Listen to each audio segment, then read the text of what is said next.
भूतं च भव्यं च सर्वं यश्चाधितिष्ठति स्वर्यस्य च केवलं तस्मै ज्येष्ठाय ब्रह्मणे नमः। तस्मै ज्येष्ठाय ब्रह्मणे नमः। ఓం శాంతి శాంతి శాంతి. ఓం సత్యార్థ ప్రకాశము అధ్యాత్మ సత్సంగానికి వచ్చేసినటువంటి వారందరికీ నమస్తే, స్వాగతం, సుస్వాగతం. ఓం నమస్తే ఆచార్యజీ. సర్వేభ్యో నమ నమః ఆచార్యజీ. నమస్తే. నమస్తే ఆచార్య మహోదయ. లక్ష్మణ ఆర్య. నమస్తే. ప్రకరణంలో ప్రమాణము వారు చూపించడం లేదు పండితులు, అది నా కర్తవ్యము, నా ధర్మము అని అన్నారు. మరి ప్రమాణము చూపించినట్టయితే ఒకవేళ అది మన బుద్ధికి తట్టనంత వరకు ఈ వేద ప్రమాణము ఎంతవరకు సత్యము, మనకు బుద్ధికి తట్టినప్పుడే, మన అనుభవంతో చూసినప్పుడే మనము ఆ వేద ప్రమాణాన్ని చూపించాలని మా గురువు గారు అన్నారు. మరి దీన్ని ఎలా అర్థం చేసుకోవాలి? దీనివల్ల ఒకటి, ఋషి దయానందుడు సరైనటువంటి వాడు కాదు అనే సందేహం కలుగుతుంది.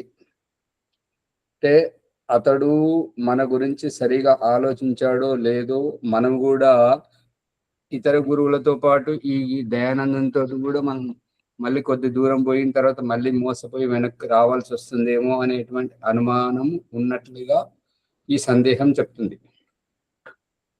ఇక రెండవది, ఒకవేళ ఈ సందేహం లేకపోతే దయానందుడు రాసినటువంటి పుస్తకంలో చూపించిన తర్వాత ప్రత్యక్ష ప్రమాణం అక్కడ రాసింది కదా, ఇక సందేహమే లేదు కదా.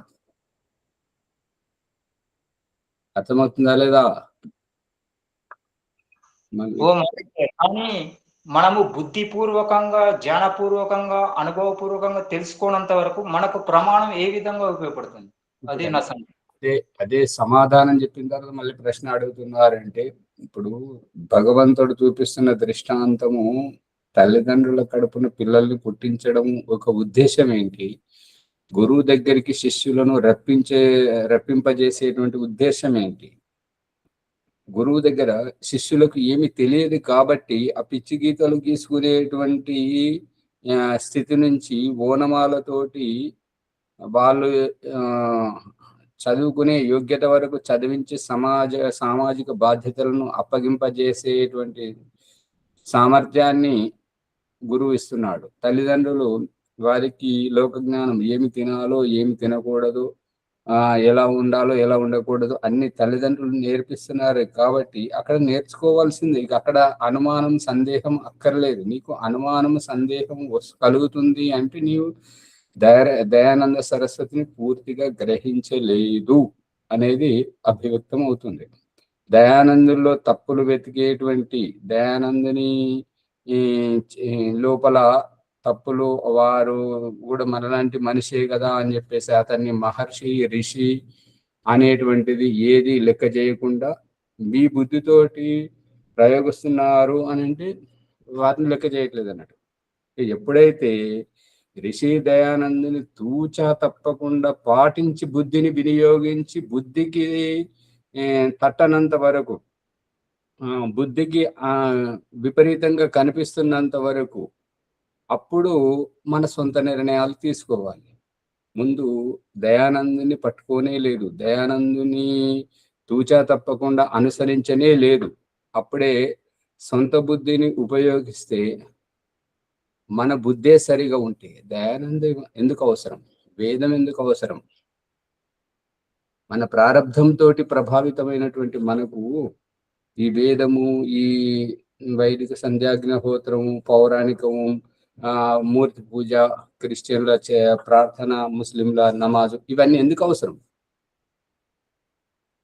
మన బుద్ధి సరిగా లేదు కాబట్టి, మనం ప్రారంధంతో ప్రభావితం అయ్యాము కాబట్టి, మన ప్రారంధం అనేటువంటి కర్మఫలాన్ని ప్రక్షాళన చేసుకోవాలి కాబట్టి ఒకరిని అనుసరించాలి. అందుకే మనల్ని పుట్టిస్తూ మన చేతిలో వేదం పెట్టాడు దేవుడు. ఆ తర్వాత తల్లిదండ్రులను పుట్టించి వాళ్ళ కుల ఆచార వ్యవహారాన్ని ఆచరింపజేస్తున్నాడు. గురువు దగ్గరికి వెళ్ళిన తర్వాత ఆయన శాస్త్రీయ అధ్యయనం నేర్పి మనల్ని యోగ్యతలను చేస్తున్నాడు. దీని అభిప్రాయం ఏంటి అంటే మనం గురువును సరిగా పట్టుకోలేదు, అర్థం చేసుకోలేదు అనేది అభిప్రాయం. ఓం ధన్యవాదాలు ఆచార్య మహోదయ.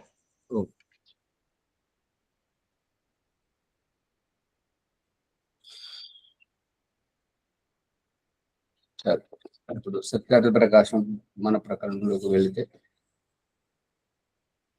257వ పుట సత్యార్థ ప్రకాశం ఏకాదశ సముల్లాసం 257వ పుటకి రండి.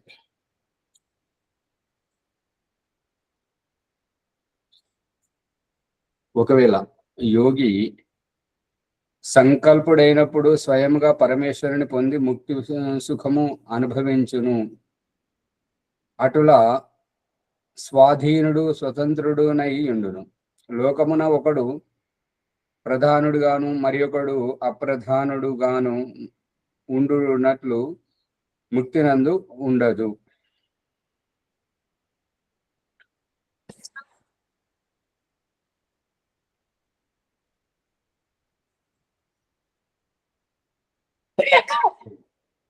గురువు దగ్గర ఒకరు గొప్పవారు, ఒకరు సామాన్యులు అనేది, తల్లిదండ్రుల దగ్గర ఒకడు గొప్పవాడు అనేటువంటిది ఏది ఉండదు. బిడ్డలు బిడ్డలే తల్లిదండ్రుల దగ్గర.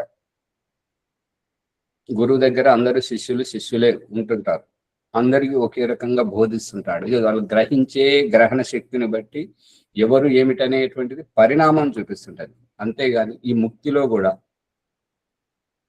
వీరు పెద్దవారు, వీరు మహర్షులు అయి వచ్చారు, వీరు మునులు అయి వచ్చారు, వీరు మహారాజు అయి వచ్చాడు అనేటువంటిది ఏమీ ఉండదు. అక్కడ ముక్తాత్మయే అనేది అభిప్రాయం.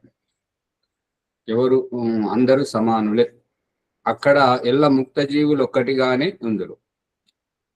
ఇట్లు గానిచు ఒకవేళ అలా కాదు అని ఎవరేని ఊహించుకుంటే వారికి ఈ చూడండి, నేతరో అనుపపత్తే వేదాంత దర్శనం భేద వ్యపదేశాచ్చ వేదాంత దర్శనం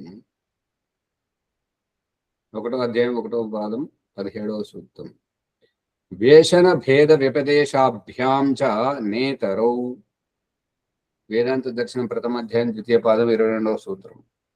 అస్మిన్నస్య చ తద్యోగం శాస్త్రీ వేదాంత దర్శనం 1వ అధ్యాయం 1వ పాదం 16వ సూత్రం. అంతస్తద్ధర్మోపదేశాత్ 1వ అధ్యాయం వేదాంత దర్శనం 1వ అధ్యాయం 21వ పాదం 20వ సూత్రం. భేద వ్యపదేశాచ్చ అన్యః వేదాంత దర్శనం 1వ అధ్యాయం 1వ పాదం 21వ సూత్రం. గుహాం ప్రవిష్టాౌ ఆత్మానౌ హి తద్దర్శనాత్ వేదాంత దర్శనం 1వ అధ్యాయం 2వ పాదం 11వ సూత్రం.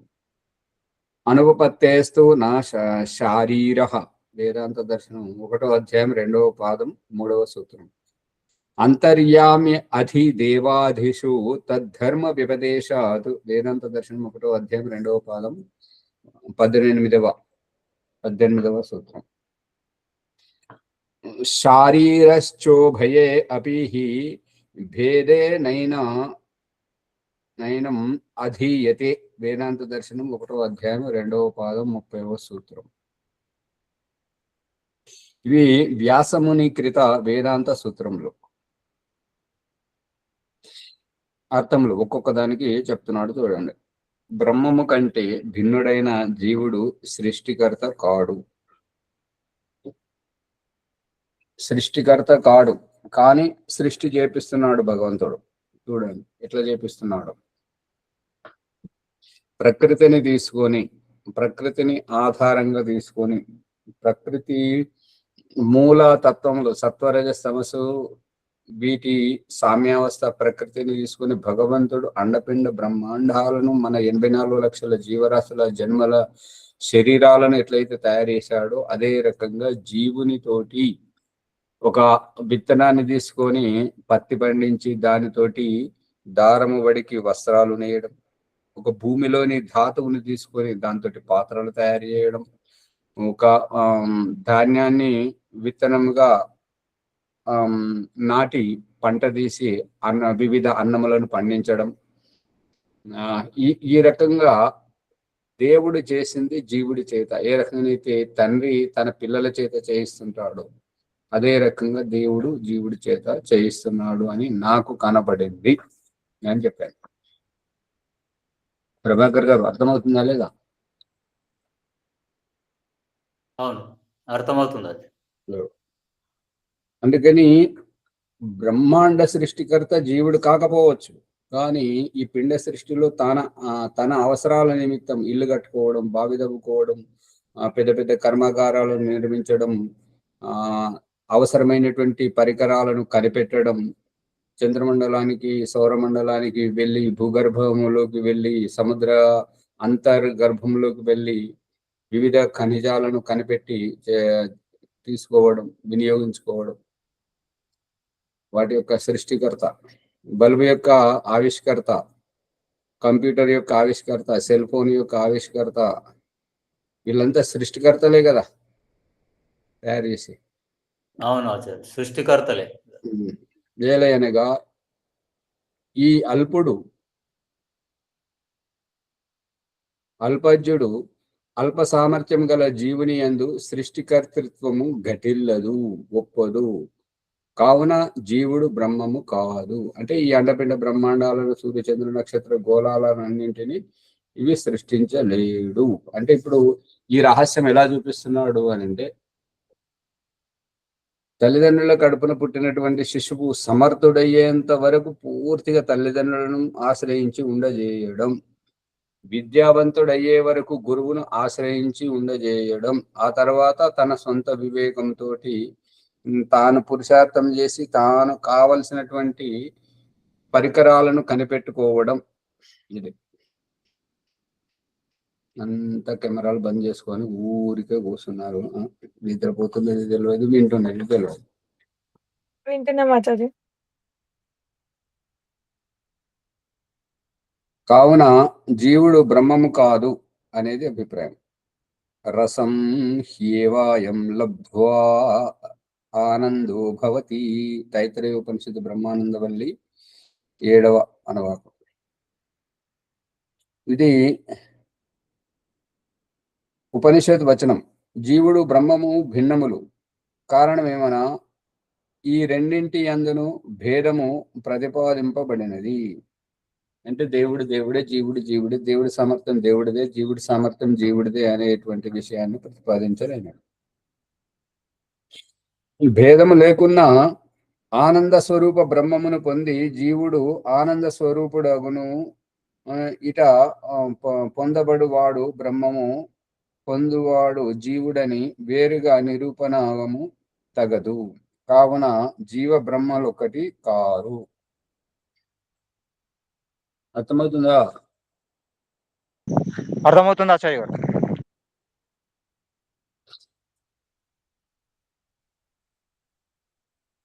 దివ్యో హ్యమూర్త పురుష సా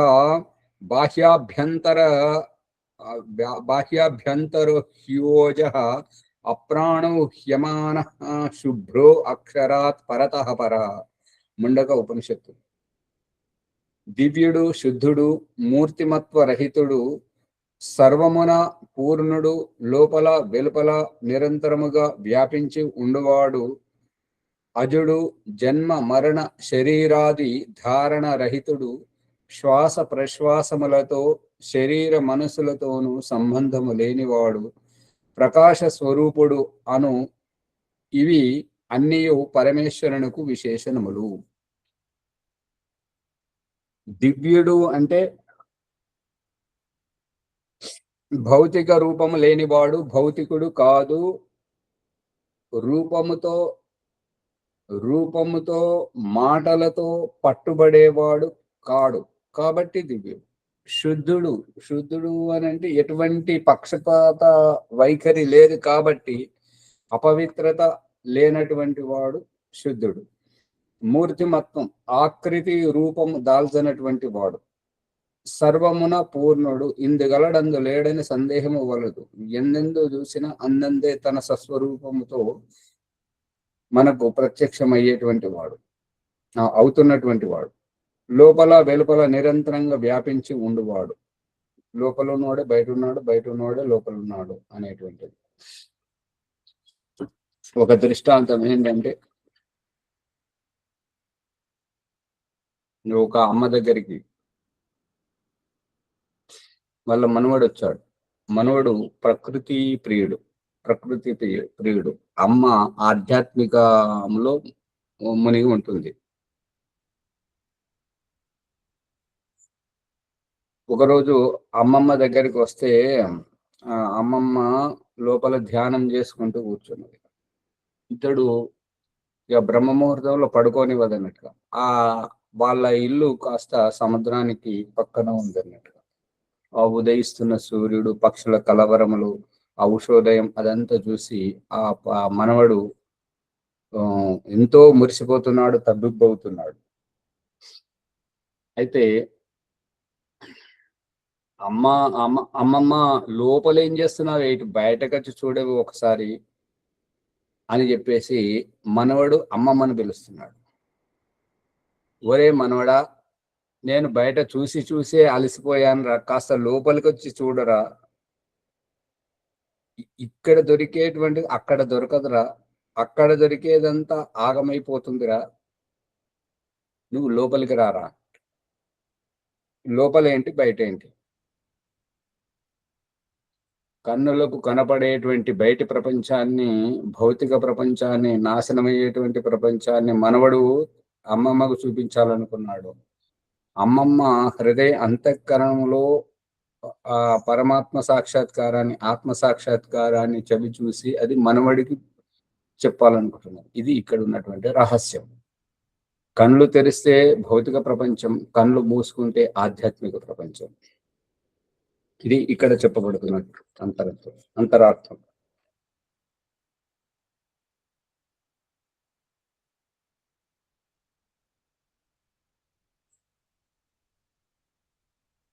అజుడు అంటే ఇది లోపల బయట అంతటా ఉండువాడు అని అంటే ఈ వ్యాఖ్యానం చేసినటువంటి ఆ యొక్క ఏమంటారు, హిరణ్య కశిపుడు ప్రహ్లాదుని కథ ఏ పురాణంలో ఉంది? ఆ పురాణంలో అక్కడ చూపిస్తుంటాడు అన్నట్టు. ప్రహ్లాదుని అడుగుతుంటాడు అన్నట్టుగా, వాళ్ళ తండ్రి ఏడున్నాడు, నీ దేవుడు ఏడున్నాడు, దీంట్లో ఉన్నాడా, ఈ మొగురంలో ఈ పిల్లర్లో ఉన్నాడా అని చెప్పేసి అని అంటే, అవును అక్కడ ఉన్నాడు, ఇక్కడ ఉన్నాడు, అంతటా ఉన్నాడు, ఏది ఈ పిల్లర్లో చూపెట్టు అని అంటే, చూడు నువ్వు అని అంటే ఆ పిల్లర్ను పగలగొట్టేసరికి దాంట్లోంచి వస్తాడు. అంటే లోపట ఉన్నవాడే బయట ఉన్నవాడు, బయట ఉన్నవాడే లోపట ఉన్నాడు, అంతటా ఉన్నాడు అని చెప్పడం యొక్క అభిప్రాయం.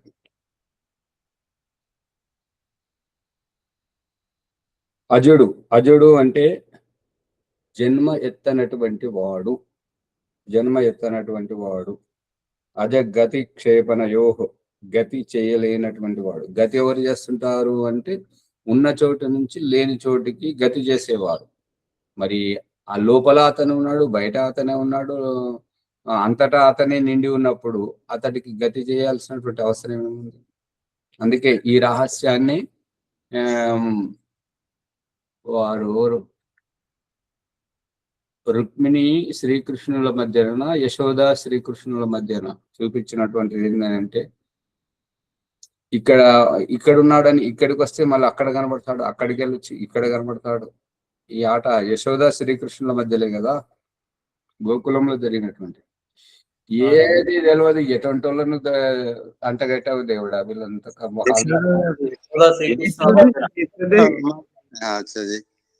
చిన్నతనంలో చిన్ని కృష్ణుడు ఆడుకుంటాడు కదా, ఆటలాడిస్తాడు. అమ్మ కట్టేస్తామని పోతుంటే ఇక్కడికి పోతే అక్కడ ఉంటాడు, అక్కడికి పోతే అక్కడ మాయమై ఇక్కడ తేలుతాడు, ఇక్కడ తేలుతాడు. ఆ రహస్యమే ఇది. అంతటా వ్యాపించి ఉండువాడు అంటే, వాళ్ళు చిత్రాలతో నాటకీయ పరంగా వాళ్ళు అక్కడ చూపెట్టారు, ఇక్కడ ఆధ్యాత్మిక పరంగా వ్యాఖ్యానాన్ని వాళ్ళు చిత్రం ద్వారా చూపించారు అంతే.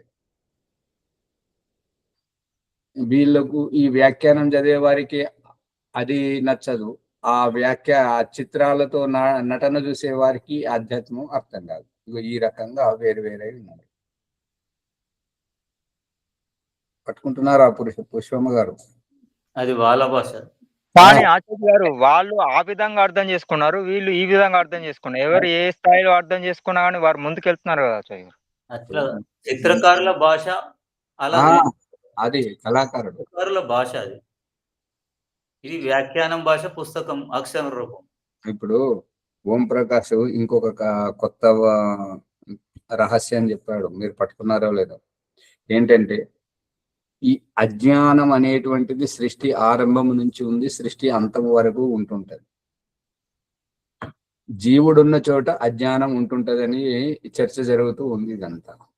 కానీ క్రైస్తవులు ముస్లింలు వాళ్ళు ఏమంటున్నారంటే ఈ అజ్ఞానానికి సైతాన్ అనేటువంటి పేరు నామకరణం చేసి దాన్ని ఒక చిత్రముగా నాటకీయ రంగంగా ఆది మానవును సృష్టించినప్పుడు ఆది మానవును దారి తప్పిస్తున్నది ఆ సైతాన్. అర్థమవుతుందా? అది వాళ్ళు అట్లా ఆచార్య గారు అర్థం చేసుకున్నారు. ఇప్పుడు వాళ్ళకు ఈ అధ్యాత్మము ఇది పట్టుకోలేరు, వాళ్ళు అదే అనుకుంటున్నారు, అదే చదివారు కాబట్టి అదే భావజాలంతో ఉన్నారు. వీళ్ళు ఇది చదివారు కాబట్టి ఇదే భావజాలంతో ఉన్నారు. కానీ పోల్చి చూస్తే ఏంటంటే అప్పుడు వాళ్ళ దృష్టికోణంలోకి వెళితే ఈథేను తోటను రచించింది భగవంతుడే, మరి ఆది మానవును సృష్టించింది కూడా భగవంతుడే. మరి సైతాన్ని సృష్టించారు. సైతాన్ ఎక్కడికి వెళ్ళొచ్చింది?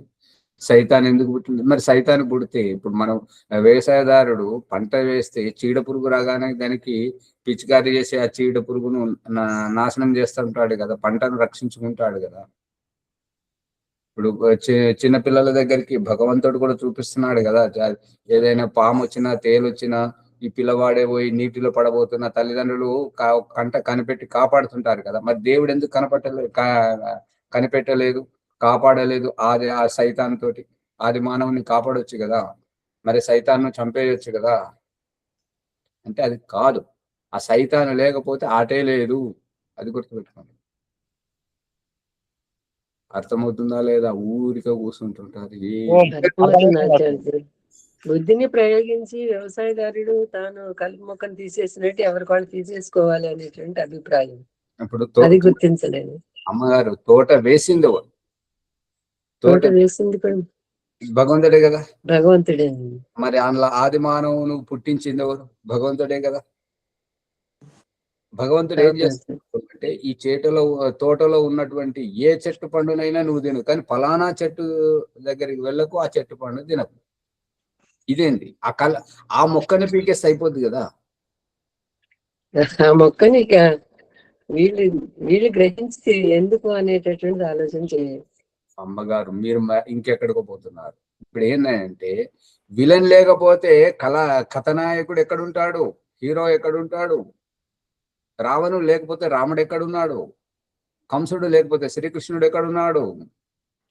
అదే మంచి తెలియాలి అంటే చెడు ఉన్నప్పుడే కదా గ్రహింపు వచ్చేది. ఇది రహస్యం, ఇది రహస్యం. ఆ మొక్కను సృష్టించకపోతే అయిపోతుండే పరమాత్మ. ఇప్పుడు ప్రభాకర్ గారు మీరు మాట్లాడితే భీమరావు గారికి కోపం వస్తున్నది. మేము పంట వేస్తాం, విత్తనం కొనుక్కోవచ్చు, కానీ భూమి సాగు చేసుకుని మేము పంట వేసుకుంటే అది కలుపు మొక్క దాంట్లో వచ్చింది, వస్తే మేము వేసామా దాన్ని? అది మాకు ఇష్టం లేదు కాబట్టి మేము కలుపు తీస్తున్నాం. అంతేనా భీమరావు గారు?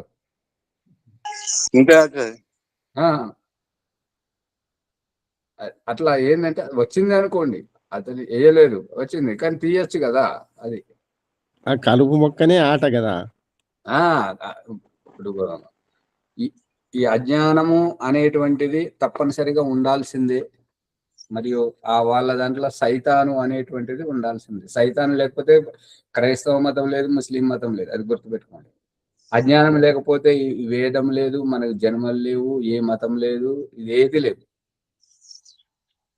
అజ్ఞానం ఒక్కటి లేకపోతే ఈ మత గురువులు ఎక్కడున్నారు, ఈ శాస్త్రాలు ఎక్కడున్నాయి, ఎవరికి, ఎందుకు? అంటే ఈ అజ్ఞానంతో ఆట పెరుగుతుంది. అదే కదా. అంతే.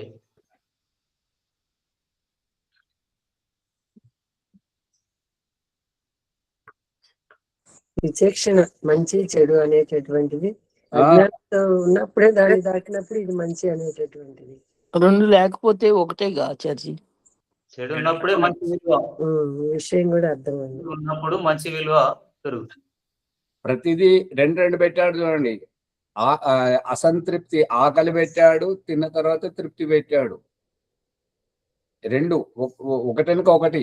అసంతృప్తి లేకపోతే తృప్తి లేదు, తృప్తి లేకపోతే అసంతృప్తి లేదు. ఇప్పుడు విసర్జించాల్సినటువంటి అవసరమే లేకపోతే మనకు ఇది పొట్టశుద్ధి అయ్యేటువంటిది ఇవన్నీ ఎందుకుంటాయి? మనకు రోగము నొప్పి లేకపోతే ఈ సుఖం అనేది దాని విలువ ఎట్లా తెలుస్తుంటది? కష్టం లేకపోతే, బాధ లేకపోతే సుఖం విలువ ఎట్లా తెలుస్తుంది? చీకటి లేకపోతే వెలుతురు విలువ ఎట్లా తెలుస్తుంది? దినము లేకపోతే రాత్రిలో ఉన్నటువంటి వారికి దినము విలువ, వెలుతురు విలువ ఎట్లా తెలుస్తుంది? అందుకని బొమ్మ బొరుసు రెండు ఉండాల్సిందే. అందుకే స్త్రీ పురుషులు జన్మలు ఉండాల్సిందే, మధ్యలో నపుంసక జన్మ కూడా ఉండాల్సిందే. నపుంసక జన్మ ఉంటేనే స్త్రీ జన్మ విలువ, పురుష జన్మ విలువ తెలుస్తుంది. అర్థమవుతుందా? అది ఆచార్య గారు అర్థమవుతుంది. ఓం.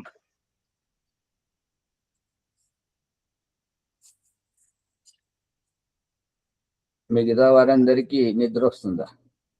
చెప్పాలి కదా, అందరూ యూట్యూబ్ లో అందరూ లేదా వింటున్నాం ఆచార్యజీ, వింటున్నాం ఆచార్య. జన్మ మరణ శరీరాది ధారణ రహితుడు. ఇప్పుడు జన్మమే లేనప్పుడు మరణం ఎక్కడిది, ధారణ ఎక్కడిది? శ్వాస ప్రశ్వాసల యొక్క ఉచ్ఛ్వాస నిశ్వాసములు ఎక్కడివి అనేటువంటిది ఇది జన్మ ఎత్తినప్పుడే శారీరక అవసరాలు, ఈ అన్నము, అన్నపానీయములు, ఈ శ్వాస ప్రశ్వాసలు ఇవన్నీ శారీరక అవసరాలు కానీ జీవుని యొక్క అవసరాలు కావు. అది గుర్తుపెట్టుకోండి. అమ్మో తినకపోతే నేను చచ్చిపోనా, ఊపిరాడకపోతే చచ్చిపోనా? ఆడించేటువంటి ఊపిరిని ఆపి చూపిస్తున్నాడు కదా పతంజలి మహర్షి. స్తంభవృత్తిలో ఏం చేస్తున్నారు? ఆపి చూపిస్తున్నాడు కదా. ఊపిరి దేహానికి, ఆత్మకు కాదు. రుచి దేహానికి, సుఖదుఖాల ప్రయోగం దేహానికి, అసంతృప్తి తృప్తి ఆత్మది. అంతే.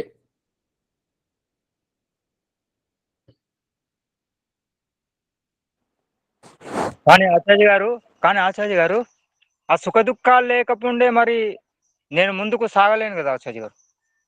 ఆ దుఃఖం విలువ, సుఖం విలువ తెలిస్తేనే కదా నేను ముందుకేయగలుగుతాను.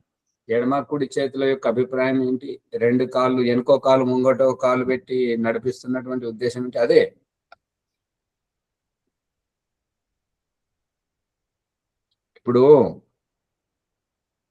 ఇప్పుడు చక్షు అంటే రెండు కళ్ళను స్పర్శిస్తున్నారు. ఇది సరైందా కాదా? మీ ద్వారా తెలుసుకున్నాము ఆచార్య. మీ ద్వారా తెలుసుకున్నాము. ఈ రెండు కళ్ళు ఒకటి లోపల ఉన్నటువంటి ఆంతరంగ దృష్టి. అమ్మగారు సూటిగా ప్రశ్నకు సమాధానం చెప్తే ఇంకా సమయం మిగులుతుంటది కదా. ఏంటంటే ఈ రెండు చర్మచక్షువులు ఒకటి, ఇవి లేకున్నా వీళ్ళను, గుడ్డి వాళ్ళను, విరజానందం లాంటి వాళ్ళను బ్రతికించి జీవింపజేస్తున్న వారిలో ఉన్నటువంటి బుద్ధి, చైతన్యం, తెలివితేటలు, మూగవారు చూపిస్తున్నాడు కదా. అంతేగాని చక్షు శ్రోత్రం ఇవి రెండు కావు. ఈ రెండు చెవులు ఒకటే, రెండు కళ్ళు ఒకటే. మూడవ ఈ రెండు కళ్ళను రెండుగా లెక్క పెట్టడం, దీని వెనుక ఉన్న బుద్ధి ఎవరివి? విరజానందంకి రెండు కళ్ళు పోయాయి కదా. మరి సమాజంలో ఉన్నటువంటి ఈ అవిద్యను చూసి దయానందుని ఎలా పురమాయించాడు? నువ్వు ఈ అజ్ఞానాన్ని దూరం చేయాలి, సమాజాన్ని మేల్కొల్పాలి, దేశంలో జాగృతి తీసుకురావాలని.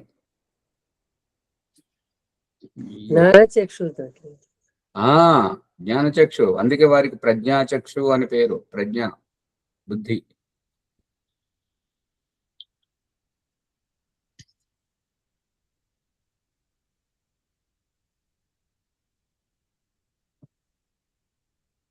శ్వాస ప్రశ్వాసలతో, శరీర మనస్సులతోనూ సంబంధం లేనివాడు. మనది మనం చెప్తున్నాం కదా, శరీరం వాడిని కాదు, శరీరం వాడిని కాదు, ఇంద్రియముల వాడిని కాదు, శరీరము వాడిని, శరీరం నాది కాదు, శరీరం నాది కాదు, శరీరం నేను కాదు, ఇంద్రియములు నేను కాదు, మనస్సు నేను కాదు, బుద్ధి నేను కాదు అని ఆత్మ సాక్షాత్కారంలో ఒక శుద్ధ చైతన్య స్వరూపమును ఏ రకంగా అయితే పసిగట్ట చేస్తున్నాడో, భగవంతుడికి ఈ జన్మ లేదు, ఈ శరీరం లేదు, ఈ యొక్క శ్వాస ప్రశ్వాసాలు లేవు, ఈ యొక్క మననం చేసేదానికి మనస్సు లేదు, ఇటువంటివి ఏవి అవసరం లేవు అనేటువంటిది శుద్ధ చైతన్య నిత్య శుద్ధ బుద్ధముక్త చైతన్య స్వరూప పరమేశ్వరుని సాక్షాత్కారం గావింపజేస్తున్నాడు.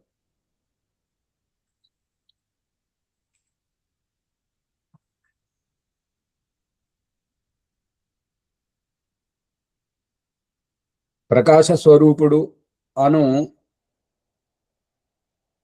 ఇగో ప్రకాశ స్వరూపుడు అంటే ఏంటి? ఇప్పుడు విద్యుత్తు ఏంటి, ప్రకాశము ఏంటి? విద్యుత్తు వేరు, ప్రకాశము వేరు. ఫ్యాన్ ద్వారా వచ్చే గాలి వేరు, విద్యుత్తు వేరు. ఇది అర్థమైతే ఇది అర్థమవుతుంది. అర్థమవుతుందా? తీగలో వచ్చే విద్యుత్తు వేరు, ప్రకాశించేటువంటి ప్రకాశము వేరు. అందుకే ప్రకాశం స్వరూపుడు అంటున్నాడు కానీ, ప్రకాశ స్వరూపము అంటున్నాడు కానీ ప్రకాశము అని అంటలేడు. ప్రకాశము, ఒకవేళ ప్రకాశము పరమేశ్వరుడు అయితే ఆ ప్రకాశాన్ని తరుముకుంటూ వస్తుంది కదా నీడ, చీకటి, విద్యుత్తు యొక్క అభావం, రాత్రి యొక్క చీకటి. ఏది మాట్లాడరు? అవును, అవునాచార్య గారు. దినంలో ప్రకాశం ఉంటుంది, రాత్రి అయినప్పుడు చీకటి ఉంటుంది, తరిమేస్తుంటుంది. అవును, అందుకని ప్రకాశము అంటే అది ఎప్పుడు ఉండేది కాదు. దానికి విద్యుత్ ఎప్పుడు ఉంటుంది, మనం స్విచ్ చేసినప్పుడు మాత్రమే లైట్ వెలుగుతుంది. అట్లా అంటే పరమేశ్వరుడు ఎప్పుడు వేయనప్పుడు వెలుగుతుందని చెప్పేసి ఎవరు అంటున్నారు? ఇప్పుడు వేయనప్పుడు విద్యుత్ ఉన్నదని ఎలా తెలుస్తుంది? ఇప్పుడు మరి రాత్రిపూట పరమేశ్వరుడు ప్రకాశించడా? ప్రకాశిస్తాడు ఆచార్య గారు. సూర్యుడు, నక్షత్రాలు, చంద్రుడు, వీటి ద్వారా తన ప్రకాశకీయమైన తత్వాన్ని వెదజల్లుతున్నాడు కదా. అందుకని పరమేశ్వరుడు ప్రకాశ స్వరూపుడు కానీ ప్రకాశం కాదు. ఈ రెండిట్లో తేడా ఏంటి? ప్రకాశింపజేస్తున్నది పరమాత్ముడు, ప్రకాశిస్తున్నది సూర్యుడు. ప్రకాశింపజేస్తుంది ప్రకాశమే భగవంతుని స్వరూపం స్వామి. ప్రకాశ స్వరూపుడు అంటే వెలుతురు, ప్రకాశము, వెలుతురు, ప్రకాశం. వెలుతురు ప్రకాశములో తేడా ఏంటి? రెండు వేరే, ఒకటేనా వేరు వేరా? వేరు ఆచార్యజీ. వేరు వేరు. చీకటి లేనప్పుడు కనిపించేది వెలుతురు. ప్రకాశం అనేటటువంటిది ఈ చీకటికి వెలుతురికి రెండింటికి అతీతంగా ఉండేది. అమ్మగారు ఏం చెప్తున్నారు? నిద్రమత్తులో చెప్తున్నారు. కరెంటు ద్వారా వచ్చే కరెంటు ఏమో భగవంతుని స్వరూపం స్వామి, ఆత్మస్వరూపం. ఈ బల్బ్ అనేదేమో శరీర సంబంధం. సువర్చరమ్మ గారు మీరు చెప్పేది చెప్పండి, మళ్ళీ చెప్పండి. ఈ వెలుతురు చీకటి రెండు ప్రకాశ స్వరూపుడు అంటే వీటన్నింటికి అతీతంగా ఉండేవాడు అనేది ఆచార్యుడు. వీటన్నింటికి అమ్మగారు మీకు పేరు చెప్పి మీకు అవకాశం ఇచ్చారు కాబట్టి ఏదోటి చెప్పడమేనా, ముందు ప్రకరణాన్ని పట్టుకోండి. ఏ విషయం మీద మాట్లాడాలి, ఏ విషయం అడుగుతున్నారు అది పట్టుకుంటే మీరు చాలా చక్కగా చెప్పగలుగుతారు.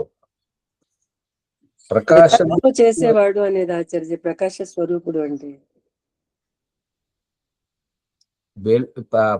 ప్రస్తావన ఏంటంటే ప్రకాశము ప్రకాశ వెలుతురు ప్రకాశం. ఇప్పుడు ఇది తొందరగా అర్థమైతుంది ఏంటంటే ఫ్యాను తిరగడం వల్ల గాలి వస్తుంది. ఫ్యాన్ తిరగకపోతే గాలి ఎట్లా వస్తుంది? బల్బు వెలగడం వల్ల ప్రకాశించడం వల్ల వెలుతురు వస్తుంది. వెలుతురు వేరు, ప్రకాశం వేరు. ఇది చెప్పాలి. ప్రకాశం నుండి వెలుతురు వస్తుంది. ఇప్పుడు ఇక్కడ ఏమన్నా అంటే ప్రకాశ స్వరూపుడు అని చెప్తున్నాడు. ప్రకాశ స్వరూపుడు కానీ వెలుతురు స్వరూపుడు కాదు. ప్రకాశ స్వరూపుడు అంటే అక్కడ ఉత్పన్నం అవుతుంది. అది ఎప్పుడు క్రియామానం, అక్కడ ఉత్పన్నం అవుతుంది. ప్రకాశం ఉత్పన్నమై అంతటా వ్యాపిస్తుంది అని. ఫ్యాన్ తిరగడం క్రియాశీలత వల్ల గాలి వస్తుంది, క్రియాశీలత వల్ల వెలుతురు వస్తుంది. క్రియాశీలత పరమేశ్వరుడు.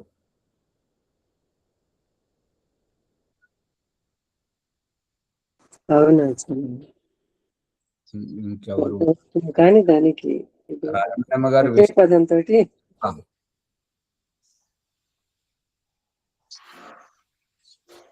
ఎవరికి అర్థం కావట్లేదా? ప్రక్రియ పరిచేవాడు అనేది అర్థమవుతుంది. వెలుతురు అనేది ప్రకాశం ద్వారా వస్తుంది అని చెప్పేసి దీని ద్వారా అర్థమవుతుంది. వెలుతురు వేరే, ప్రకాశం వేరే. ఇప్పుడు గాలి అనేది ఫ్యాన్ తిరగడం వల్ల వస్తుంది. ఇప్పుడు పాత బల్బులతోటి తొందరగా తెలుస్తుంటది. ఆ విద్యుత్తు ఉన్నది కానీ ఆ విద్యుత్తును ప్రకాశింపజేసేటువంటి ఆ స్ప్రింగు అది ఎగిరిపోయింది, కాలిపోయింది. కాబట్టి ఆ విద్యుత్తు ఉన్నా కూడా బల్బు వెలగట్లేదు. అర్థమవుతుందా? అందుకని సూర్యుడు కనబడట్లేదు కాబట్టి భగవంతుడు ప్రకాశించట్లేదు రాత్రిపూట. ఈ ప్రకాశం ఎవరికి కనబడట్లేదు అని అంటే సూర్యుడి భూమికి అవతలి వైపు ఉన్నటువంటి వారికి ఈతలు ఉన్నటువంటి సూర్యుడు కనపడాడు. అడ్డుగా ఉన్నటువంటి ఏ వైపు అయితే సూర్యుడు ఉన్నాడో ఆ సూర్యుని కిరణాలు ఎక్కడైతే పడుతున్నాయో అటువంటి అక్కడి వారికి మాత్రం. ఇప్పుడు ఉదాహరణకు ఇప్పుడు చీకటి తొలగిపోతుంది, తెల్ల వారుతుంది అంటే ఇంకా తెల్లవారలేదు, మనకు సూర్యుడు లేడు. కానీ అక్కడ వాళ్లకు, అమెరికా వాళ్లకు సూర్యుడు అస్తమించబోతున్నాడు. పొద్దున్న నుంచి జీవనోపాధి కోసం దూరం వెళ్ళినటువంటి ప్రాణులు అక్కడ వాటి గూటిలకు వస్తున్నాయి. చీకటి పడబోతుంది, ఇక్కడ తెల్ల వారబోతుంది. ఇక్కడ గూటిలో రాత్రంతా గూటిలో ఉన్నటువంటి పక్షులు, పశువులు, మనుషులు నిద్రలేస్తున్నారు. అక్కడ పడుకోబోతున్నారు. ఇంతే తేడా. ఇక్కడ మనకు సూర్యుడు కనబడట్లేదు, వాళ్ళకి కనబడుతున్నాడు. అంతే తేడా.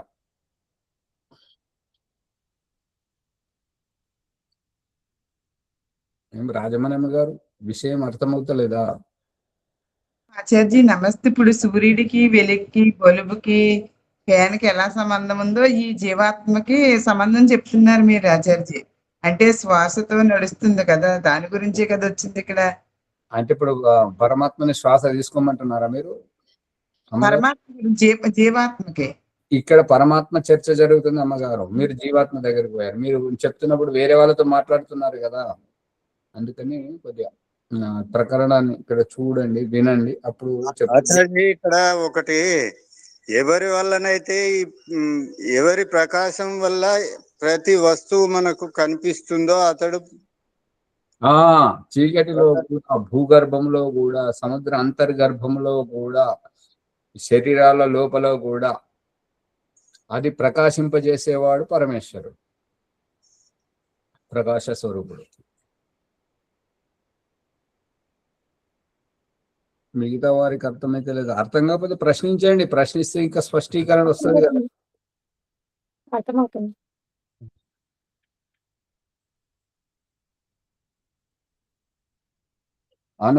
ఇవి అన్ని పరమేశ్వరునికి విశేషణములు. విశేషణములు అంటే ప్రత్యేకతలు. పాము, నాగుపాము, నల్లపాము, కట్లపాము, ఆ కట్లు, ఆ నల్లదనము, ఆ నాగు అనేటువంటి దాని ప్రత్యేకత. అదే రకంగా ఈ యొక్క భగవంతుడికి ఇవన్నీ విశేషణములు. ఏవి? దివ్యుడు, శుద్ధుడు, మూర్తిమత్వ రహితుడు, పూర్ణుడు, లోపల వెలుపల వ్యాపించి ఉండువాడు, అజుడు, జన్మ మరణ శరీరాది ధారణ రహితుడు. శరీర ధారణ చేస్తేనే జన్మ మరణ అవన్నీ ఉంటాయి, అవి ఈశ్వరుడు చేయడు. శరీర ధారణ చేసినప్పుడే శ్వాస ప్రశ్వాసాలతో పని ఉంటుంది. అందుకని శరీరమే లేనప్పుడు శ్వాస ప్రశ్వాసాలతో పని లేదు. శరీర మనస్సులతోనూ సంబంధము లేనివాడు, ప్రకాశ స్వరూపుడు ఇవన్నీ పరమేశ్వరునికి విశేషణములు. అమ్మగారు, వరలక్ష్మి అమ్మగారు, ఇదంతా జీవాత్మ గురించి కాదు, పరమాత్మ గురించి జరుగుతుంది. అది జీవుడు అరక్షకు జీవుడు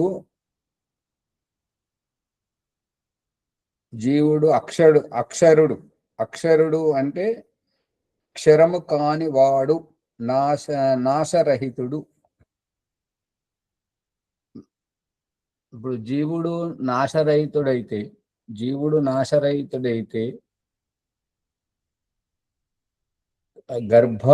గర్భమును గర్భిణి ఎందుకు రక్షించాలి? పుట్టినటువంటి శిశువును తల్లిదండ్రులు ఎందుకు కనిపెడుతూ ఉండి రక్షించాలి?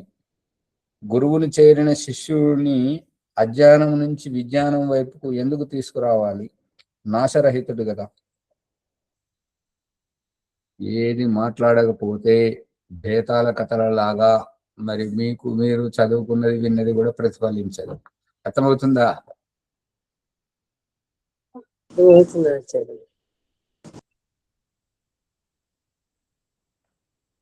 ఈ సృష్టికి పరమాత్మ అంటే తల్లిదండ్రులు పిల్లల్ని పెంచడం దీని అని చెప్తున్నారు. దానికి ఇక్కడ చూపిస్తున్నాడు భగవంతుడైన ఆచార్జీ. ఇప్పుడు నాశరహితుడు జీవుడు అని అన్నప్పుడు గర్భమును గర్భిణీ స్త్రీ ఎందుకు కాపాడాలి? 9 మాసాలు ఎందుకు జాగ్రత్తగా ఉండాలి? ఇది ఇక్కడి నుంచి వచ్చింది. ఇక పుట్టిన తర్వాత శిశువును నిప్పు నుంచి, పాము నుంచి, తేళ్ల నుంచి, గోతుల నుంచి, నీటి నుంచి, కరెంటు నుంచి ఎందుకు కాపాడాలి? ప్రమాదాల నుంచి ఎందుకు కాపాడాలి? అంటే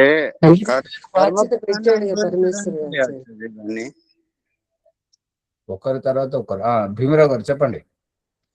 కర్మ ఫలాన్ని అనుభవించడానికే ఇవన్నీ సృష్టించిండు అని. సువర్చలమ్మ గారు చెప్పండి. తల్లిదండ్రిని వారికి పెట్టింది ఎందుకు అంటే తెలియని స్థితిలో ఉన్నప్పుడు వాళ్ళని రక్షించడానికి ఆచార్య, వాళ్ళకి మార్గదర్శకం చేయటానికి. ఎవరు చెప్తారు? రాజమణమ్మ గారు, ప్రభాకర్ గారు. పరమేశ్వరుడే ఆ రూపకల్పనతోటి వచ్చి కాపాడుతుండు స్వామీజీ. ఇంకా పరమాత్ముడే ఏర్పాటు చేసాడు ఆచార్య. మీ పరిస్థితి నేను ఇదివరకే చెప్పాను. ఎంతో దూరం నుండి చాలా అష్ట కష్టాలు పడి వచ్చారు. గర్భగుడి చుట్టూ ప్రదక్షిణ చేస్తున్నారు కానీ గర్భగుడిలోకి వచ్చి దర్శనం చేసుకోవట్లేదు. అక్కడే ఉన్నారు. జీవాత్మలు తన కర్మానుసారంగా అనుభవించాలి అనేది తెలుస్తుంది సార్. అదే చెప్తున్నా, గుడి చుట్టూ ప్రదక్షిణ చేస్తున్నారు కానీ గర్భగుడిలోకి వచ్చి దర్శించుకోవట్లేదు. ఇక్కడ శరీరం నాశనం అవుతుంది కానీ ఆత్మ నాశనం అవ్వట్లేదు. అమ్మగారు ఇంకా దగ్గరికి వచ్చారు. ఇంకా ఇక్కడ ఇంకో చెప్తారు. రహస్యం ఏంటంటే శరీరం ఉంటేనే కర్మఫలం అనుభవించడం జరుగుతుంది. శరీరం ఉంటేనే శరీరధారులైనటువంటి తల్లిదండ్రులకు వారసుడవుతాడు. శరీరం ఉంటేనే ఆ శరీరంలోనే బుద్ధి ఉంటుంది, ఆ బుద్ధిలోనే అజ్ఞానం ఉంటుంది, ఆ అజ్ఞానాన్ని పారదోలడానికి గురువు ఉంటాడు. ఈ శరీరాన్ని వాళ్ళు కాపాడుకుంటున్నారు కానీ ఆత్మను కాపాడట్లేదు. అది గుర్తుపెట్టుకోండి. అవునా చాచి, శరీరం ద్వారానే వాళ్ళకు ఆ, ముక్తి. అన్ని శరీరం ద్వారానే. శరీర మూలం ఖలు ధర్మ సాధనం. శరీరం ఉండాలి. శరీరం కోసం పాటుపడుతున్నారు వీళ్ళు. తినడానికి, తాగడానికి, సుఖము దుఃఖం అని చెప్పేసి ఈ శరీరం గురించి పాటుపడుతున్నారే కానీ ఆత్మ గురించి పాటుపడుతున్న వారు ఇగో ఈ రకంగా బ్రహ్మ ముహూర్తంలో లేచి స్వాధ్యాయం చేసి గురువును అనుసరించి ఈ యొక్క సత్యజ్ఞానం తెలుసుకుంటున్నటువంటి వారు ఏ మతంలో ఉన్నానో సరే వీళ్ళు ఆత్మ గురించి మేలుకువగా ఉన్నవారు.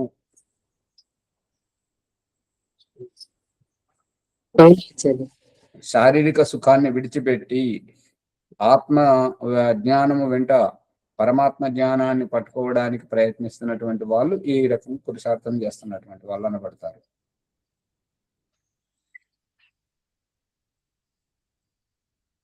జీవుడు అరక్షకుడు,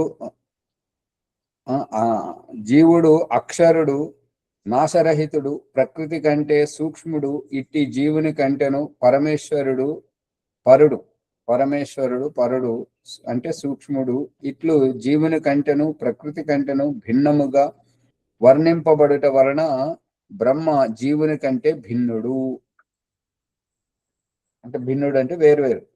దేవుడు వేరు, జీవుడు వేరు, తల్లిదండ్రి వేరు, సంతానము వేరు, గురువు వేరు, శిష్యుడు వేరు.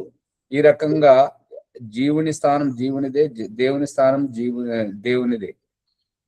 ఇంకోడు సైతాను స్థానం సైతానుదే, ఆదిమానవుని స్థానం ఆదిమానవునిదే, దేవుడి స్థానం దేవుడిదే. అన్ని వేరు చూపెట్టడం ముఖ్య ఉద్దేశం.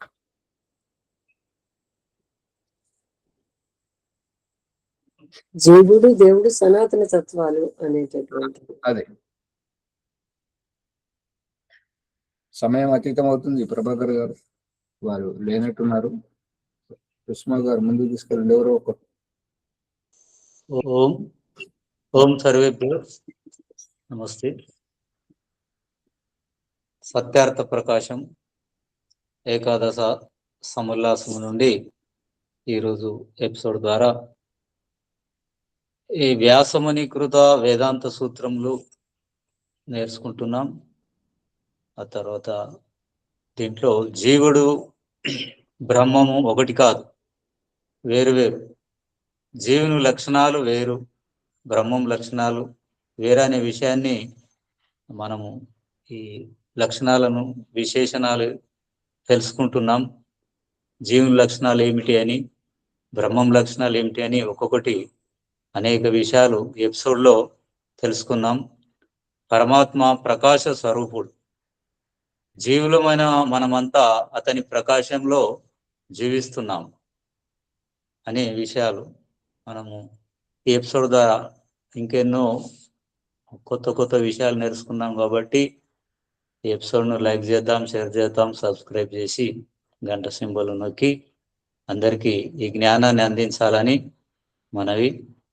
ఇంకేమైనా సందేహాలు ఉంటే కామెంట్ బాక్స్లో ప్రశ్నలు రాసి సందేహ నివృత్తి చేసుకొని అత్యధిక జ్ఞానాన్ని పొందగలరని కోరుచున్నాను. ఈ విషయాలన్నీ మనకు ఎంతో సరళంగా అర్థం చేయించిన ఆచార్య గారికి ధన్యవాదాలు. ఈరోజు వైదిక సంధ్యా బ్రహ్మ సాక్షాత్కారం భీమరావు గారు చేయిస్తారు. ఓం నమస్తే ఆచార్య సర్వేభ్యో నమః. అథ వైదిక సంధ్య బ్రహ్మ సాక్షాత్కారం.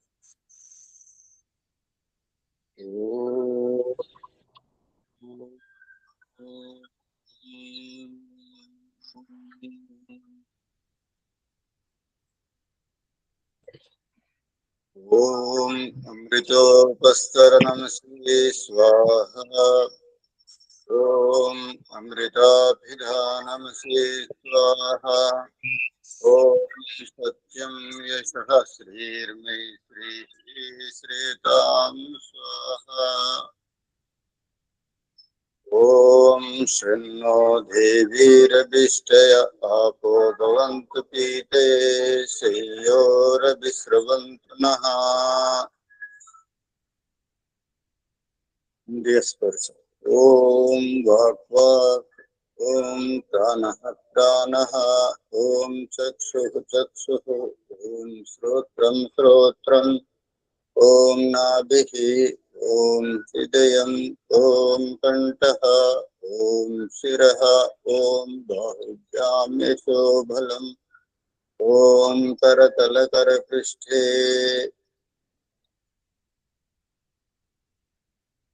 ఓం భూః పునాత్ పునః శిరసి, ఓం భువః పునాత్ నేత్రయోః, ఓం స్వః పునాత్ కంఠే, ఓం మః పునాత్ హృదయే, ఓం జనః పునాత్ నాభ్యాం, ఓం తపః పునాత్ పాదయోః, ఓం సత్యం పునాత్ పునః శిరసి, ఓం తం బ్రహ్మ పునాత్ సర్వత్ర.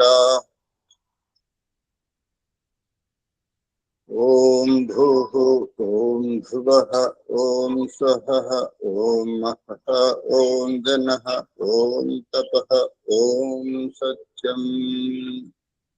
అగమర్శన ప్రకారం. ఓం రితం చ సత్యం సాధీత తపసోऽధ్యజాయత, తతో రాత్రియజాయత, తతః సముద్రో అర్ణవః, సముద్రాధర్ణవాదదే సంవత్సరో అజాయత, అహోరాత్రాణి విదదద్విశ్వస్య మిషతో వసి, సూర్యాచంద్రమసో ధాతాయత పూర్వమకల్పయత్, దివం చ పృథివీం చ అంతరిక్షమతో స్వః. ఉపస్థానం ప్రకరణం.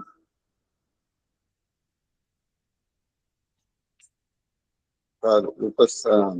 ఎన్నో దేవి రభిష్టయ. ఓం శన్నో దేవీరభిష్టయ ఆపో భవంతు పీతయే శయ్యోరభిస్రవంతు నః. మనసా పరిక్రమం.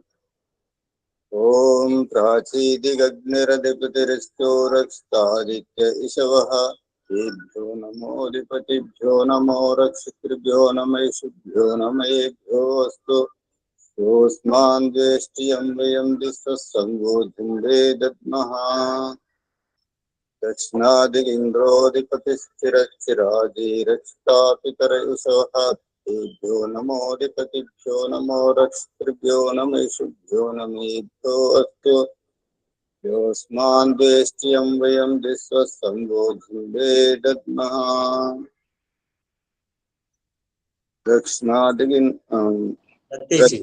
దిక్వరుణోధిపతిః పృథాకో రక్షితాన్నమిషవః, తేభ్యో నమోధిపతిభ్యో నమో రక్షితృభ్యో నమేషుభ్యో నమయేభ్యో అస్తు.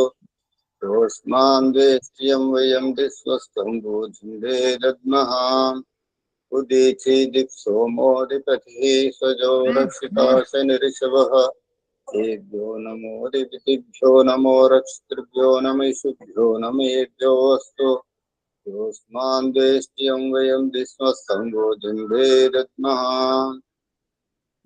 దిక్విష్ణురధిపతిః కల్మాషగ్రీవో రక్షితా వీరుదైషవః, తేభ్యో నమోధిపతిభ్యో నమో రక్షితృభ్యో నమైషుభ్యో నమయేభ్యో అస్తు.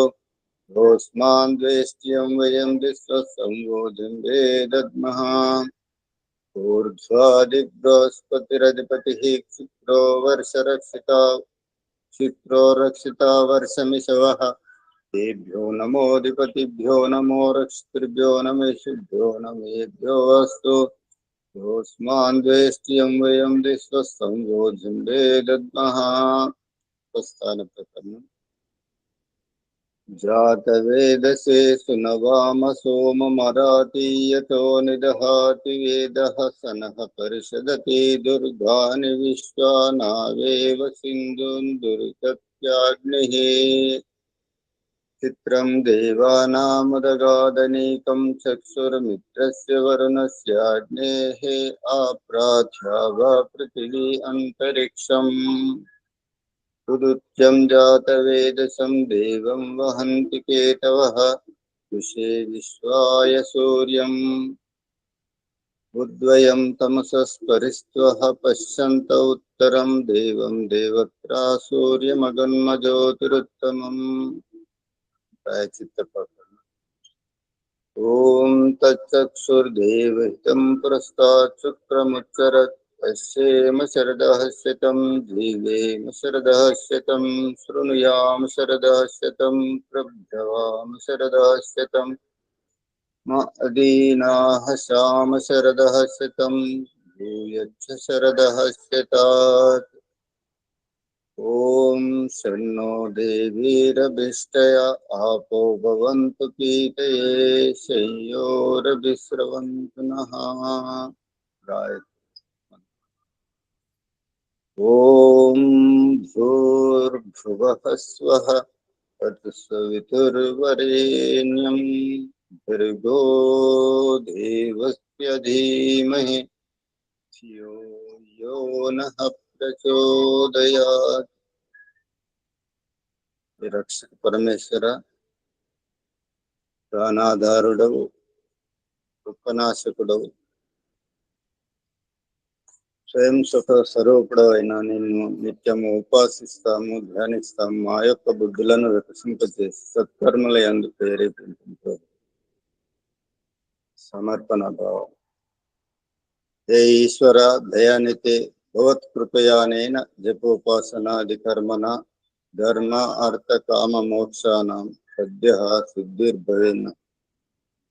నమస్కారం.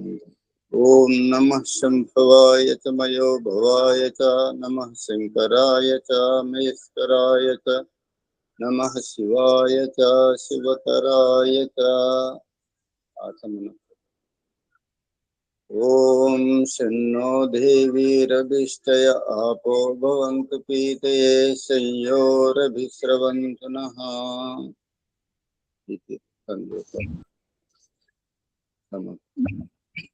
ధన్యవాదాలు. శాంతి పాఠం.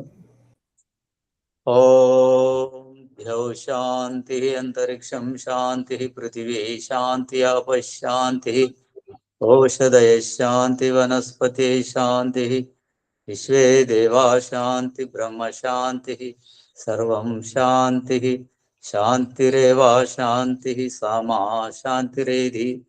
ఓం శాంతి శాంతి శాంతి. ఓం సర్వేభ్యో నమస్తే. ఆచార్య నమస్తే. ఓం నమస్తే ఆచార్య. సర్వేభ్యో నమః. ఇది అందరికి సూచన ఏంటంటే సంస్కార శిబిరం 16 సంస్కారాలు మరి నేర్చుకుంటామని చెప్పేసి పుష్పమ్మ గారు అంటున్నారు, లక్ష్మణ్ గారు ఉన్నారు. కాబట్టి ఎవరికైనా సంస్కారాలు నేర్చుకోవాలంటే వివాహ సంస్కారాలన్నీ నేర్చుకోవాలనుకునే వారు ఈ 15 రోజులు వస్తే మంచి అవకాశం ఉంటుందని అభిప్రాయం.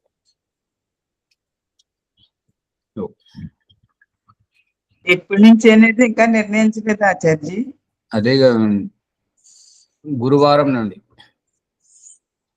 గురువారం అంటే ఇప్పుడు ఇవాళ సోమవారం కదా, మంగళ బుధవారం తర్వాత గురువారం నుండి ప్రారంభమవుతుంది.